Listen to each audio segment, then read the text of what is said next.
And welcome back to the conversation. I'm Nubareto. A conversation we have a chance to talk to different people in the community and go to different events, go to remote events and things like that. So we had a good time this summer. Last few weeks we had a chance to talk to some local politicians, and this time we're here with a friend of mine, and we've got a chance to really know each other back, I'd say, around 2014 when the late Mayor Bill Carpenter was elected into office and became a mentor of mine and met a lot of good people from the campaign. Here with Judge Lawton. Judge, first and foremost, thank you for coming, and thank you for everything you've done the last couple of years in terms of the campaign for Mayor Bill Carpenter. Yeah, thank you, Newbie. For the listeners, my name is Mark Lawton. I was born and brought up in Brockton. I served in the House of Representatives for 5 terms, and the governor appointed me to serve in the Massachusetts trial court, and I did that for over 20 years, and I left the trial court early to go back into the practice of law with my brothers on Belmont Street in Brockton, and then Bill Carpenter, a good friend who I became much closer to over the last several years until his death on July 3rd.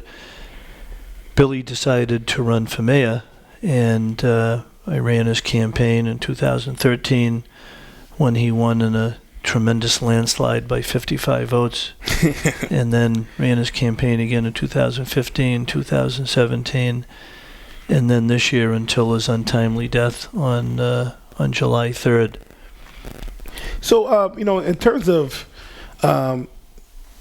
your campaign and your slogan, and your experience, your slogan is continuing to build a city, and that's obviously coming from Mayor Carpenter's. It takes a carpenter to build a city, and construction was really flowing through downtown, and it was really this train of momentum of construction is really rocking and rolling, and that's what you want to continue, correct?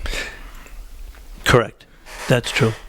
In terms of what would a lot in mayor's office look like? What is your platform? What are some of your priorities? All right, several things. It's very multifaceted, as you would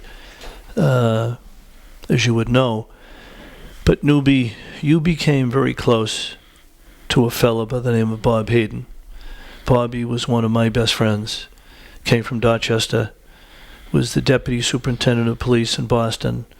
Was the undersecretary of public safety under Governor Paul Cellucci. Was chief of police in Lawrence. Billy Carpenter hired him to be his first chief of police. And he did so because Billy Carpenter knew that the number one issue was crime. And whether you're white, black, rich, poor, 6 foot tall or 5'6", or whether you live in Campello, Montello, East Side, West Side, the number one issue was crime. And you were there to witness it. You became very close to Chief Hayden. But Chief Hayden and the mayor and you cobbled together a great coalition of state, federal, local, county officials to fight crime. It was a great model. It involved the federal government especially. And we went from the second most violent city in the East Coast, right behind Chelsea, and the violent, non-violent crime index dropped precipitously. With that drop in crime, as a result of more boots on the ground, the most since 1987, the execution of search warrants, which quadrupled under Chief Hayden and Billy Carpenter, and the cooperation of all these agencies that Chief Hayden and you and Billy put together. Not only did crime come down, but private investment picked up considerably, because now people wanted to invest in a city that was not riddled by crime. And as soon as that private investment continued, or started, and continued for a period of time, the property value started to increase, economic expansion started to increase, and I like to say that right now, Brockton, we're inside the bubble, but right now, I believe Brockton is in the midst of one of the greatest municipal transformations in Commonwealth history. And it benefits the neighborhoods, it benefits those who live in the neighborhoods, it benefits business. Good things happen. But when Bill Carpenter told me in January of 2013 he was thinking about running for mayor, I said, that's all well and good, but if you want my help, which he did, you're going to have to promise me we're changing the face of the city. We're going to do things differently. We're going to open up doors of opportunity. People of color are going to have an equal shot at jobs. Close to 50% of all new hires since Billy Carpenter became mayor are people of color. 56% of people appointed to the ZBA, license, Conservation Commission, BRA, BHA, are people who aren't Irish Catholic. I hate to be that candid, but we only have a 10 to 12 minute podcast, right? Right. So I'm going to try to save some time here. So that's a good thing. We started to change the face of the city. And I like to use a door as a metaphor. The door right here, Newbie, behind me in your studio, is a metaphor for opportunity. Because what Bill Carpenter did, and he did it with great success, and that great degree of success would have continued had he not died on the 3rd of July. He opened doors for people. And those doors are really opportunity. And that's really what this whole business of public service is all about, creating, opening doors for people of opportunity. Because when individual people benefit, people in communities that have never benefited in the past, the whole community prospers. And that's what Billy Carpenter was all about. And so on my sign, you had made reference to the campaign slogan I have, we're going to continue to build a city. And that's a spin-off of Billy's slogan, which was, it takes a carpenter to build a city. So I want to continue. People say, well, what are you going to do? What are you going to do? Well, I'm going to continue opening up doors of opportunity. Right. Isn't that good? Should we stop doing that? That's a pretty good start. Continue that which operated with a great deal of success under Billy Carpenter. We're going to continue to attract private investment. We're going to continue to attack, I'll use that verb, attack crime. Crime affects, by the way, neighborhoods, not just in Ward 1, but in Ward 5. It attacks, it cheapens the quality of life for people who live in Campello as well as Montello. But there are other things I want to do too, if you give me an extra minute or two. Absolutely. When my father served in the House of Representatives before me, and then he was appointed to a judgeship. In the late 60s, my father put together a home rule petition. People don't know this. Because most people living here now weren't around in 68. My father cobbled together a home rule petition so that the school committee in Brockton was elected by ward. And do you know that for all the years up to 1968, the Brockton School Committee that had 7 members, do you know where they came from? They came from 350 yards within one another in Ward 1, Precinct B. They lived in one neighborhood. Why did that happen? Because they were all elected at large.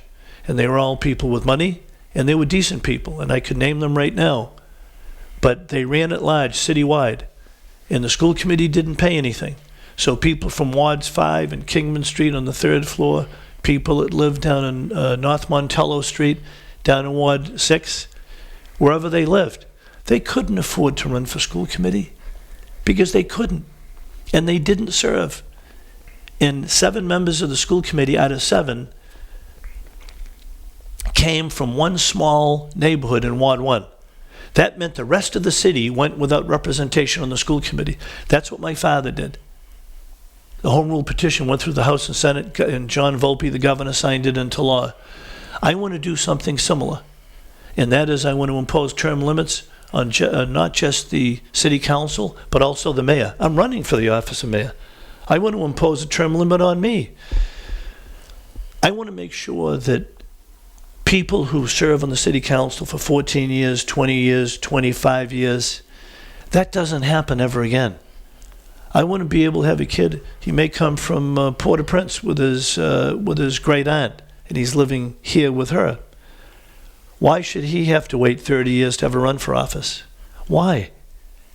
Give people an opportunity. It's all about a door, a metaphor, opportunity. So I want to impose term limits, and I'm going to file a home rule petition that will impose term limits not just on the mayor, but also members of the school committee. And it enhances the opportunity within the democratic process, and it gives individual people a chance to serve. So I'm going to be doing that. And I feel strongly. I sat on probably 50 to 60 murder cases in the city of Boston as a presiding trial court judge. And in each instance, people have asked me, what's the common denominator for all those murders allegedly committed by a young person? I'm going to tell you. It's lack of opportunity and idleness. In each instance, in every murder, some stabbings, but most were shootings. Each kid had no opportunity, they didn't have jobs, and they were idle. They were just hanging around. And trouble finds you when you're a kid of no opportunity and a kid of idleness. There's nothing to do. Those are the kids, by the way, people who populate our prisons, House of Correction and state prison. Why should it be that way? Just because they didn't have the luck, if you will, of being born into a family with a mom and a dad, and you live in a home with 3/4 of an acre of grass. Why should you be denied that opportunity? Just because you weren't born into that? Just because you have no job? Because you've had nobody to open up a door for you? Why? And that makes you idle. But when you put those two things together, idleness and lack of opportunity, poverty, if you will, call it whatever you want, those are the factors that lead to crime. Those are the factors that lead to the type of crime: murder, assault with intent to murder, forcible rape. Those are the types of crimes that force a person to do the rest of their life, not just in prison, because when you get out of prison, when you get out of jail, a house of correction, let's say, and you have that on your record, your life is pretty much over, isn't it? So you talk about a lack of opportunity. You had a lack of opportunity that led to the crime, and you have that lack of opportunity times 1,000. There'll never be an opportunity for you then. So you're going to have a 24-year-old kid coming out of prison, 34-year-old, spend the next 50 years of his life doing what? Hanging out in the corner of Maine and Pleasant and out of the homeless shelter. So really, there are so many bad things that flow from lack of opportunity. And Billy Carpenter started opening doors, and I want to continue to do that. Let me ask you a question. A lot of kids are going to say they're going to want construction. They're going to want opportunities. They're going to want good schools. Everyone says that, but why Mark Lawton? Why choose you? Why should people vote for me? Yes. Because they have to believe me. A lot of people say it. I mean, I started the Boys and Girls Club, with Reverend Mike Walker and Stevie Bernard and Mary Baker and a lot of other great people. And that's created opportunities for thousands. I called the first meeting in 1988, October of 88. We opened the doors of the Boys and Girls Club in December of 90. So it took a couple of years to get it done, but we did it, right? Nobody gave Billy Carpenter the chance of winning, but he did it. And in opening up that door for Billy, he opened up the door for thousands, right? By opening up the door to the Boys and Girls Club, we opened up the door of opportunity for thousands. So it just takes somebody to take the initiative to do it. That's all.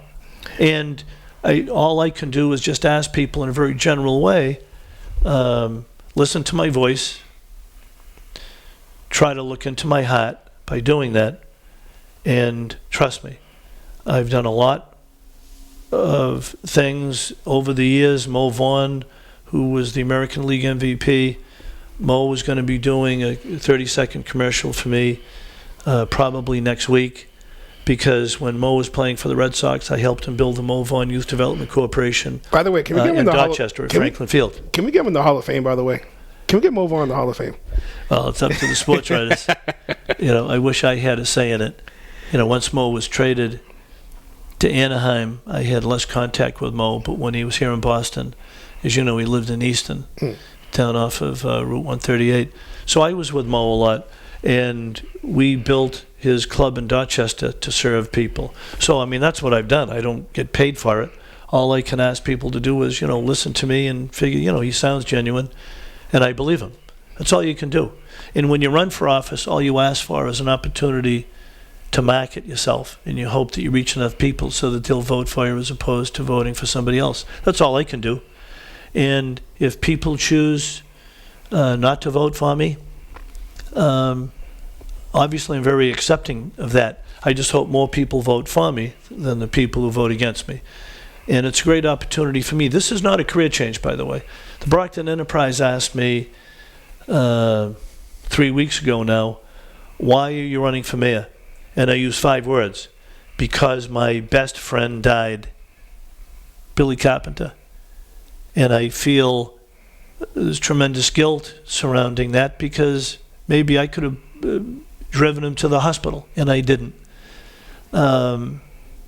And I just feel this overwhelming sense of guilt, but an overwhelming sense of fealty or loyalty to Billy. Because of what he did, somebody must continue what he started. And I just want to, all I want to do is I want to be a doorman, to use that as a metaphor. Open up doors like Billy did. Billy opened it and closed it, opened it and closed it. We never really closed it. He just kept on opening it up. I won't even use the term close. And I just want to do the same thing. Consider me a high-priced doorman. That's all. And that's all I want to do. One last question. I just want you to clarify, and you made it statement a few times, Sanctuary City. Yep, Sanctuary City. So just clarify Sanctuary City. Sanctuary City is any piece of legislation, proposed or otherwise, which gives sanctuary to anyone as a result of a misdeed they may have done. Sanctuary City has been around for a while. Sanctuary City, the so-called Trust Act, they call it the Trust Act. You can call it a fairy tale if you want. You can call it a Shakespearean sonnet. The Trust Act in Brockton is a Sanctuary City piece of legislation. And what it does is, it says that you can go into a community, commit a crime, and go in and hide. Now, if you remember, on April 22nd of this year, there was a 3-time committed rapist who escaped from a Brazilian prison. And where did he go? Did he go to Miami? No. Did he go to Cleveland? No. Did he go to Nashua, New Hampshire? No. Did he go to Seattle, Washington? No. But he heard that Brockton was a sanctuary city, which it is not. And he went, sought residence in Ward 4, and stayed there. This is a thrice committed Brazilian rapist. The federal government, in cooperation with the Brockton Police Department, found out where he was living, and he was arrested, apprehended. Now he's no longer living in Brockton. If, in fact, we were a sanctuary city, the federal government never would have been able to have cooperated with the Brockton Police Department. There are statistics, they're lengthy. You look at Denver and other communities that have enacted sanctuary city pieces of legislation, and the crime has gone up in those communities, because it has, statistically. Today is Monday, right? I can't change the fact. Today's Monday. That's a fact. So I want to say this, too.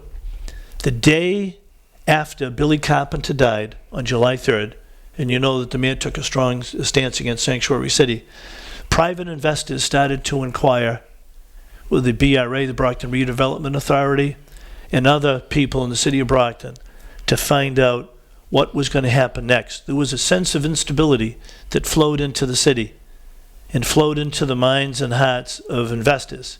Without their money, we cease to expand. Without economic expansion, opportunities are lost for employment and other opportunities. So if you have a government that's willing to open doors, and you couple that with private investment that opens doors, hallelujah. Hallelujah. That's what we want. I want to continue being in the midst of probably the greatest municipal expansion in state history. That's what we want. So some people, and I know what people say, sanctuary city, we have to have trust, and people in the neighborhoods must trust. And I hear a lot of, they call it, my mother and father used to call it razzmatazz. You hear a lot of razzmatazz. Doesn't mean anything. I'll give you the facts. Sanctuary City is not something that serves the best interest of Brockton or the people who live here, because it doesn't. If I thought Sanctuary City would open doors for people, I'd tell you that, but it doesn't. Billy Carpenter made the right decision when during his State of the City on March 28th of this year at the State of the City on West Elm Street in the War Memorial Building. He was very bold when he made the statement. I agree with him. There's nothing about Sanctuary City that benefits anybody who lives here. All right, we're just about wrapped up with time, but anything you want to say to the voters coming up? The primary is September 17th. Any last things you want to say to them on this podcast? Yeah, I just want to say this. My name is Mark Lawton. I'm running for the office of mayor. This is not a career change for me.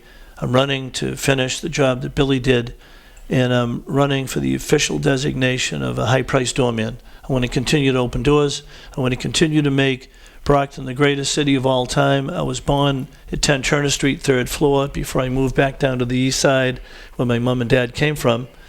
And in 58, we moved up to Ward 2 down near the Dairy Queen. And then several years later, we moved up to Ward 1 on Rockland Street. I'm a Brockton guy.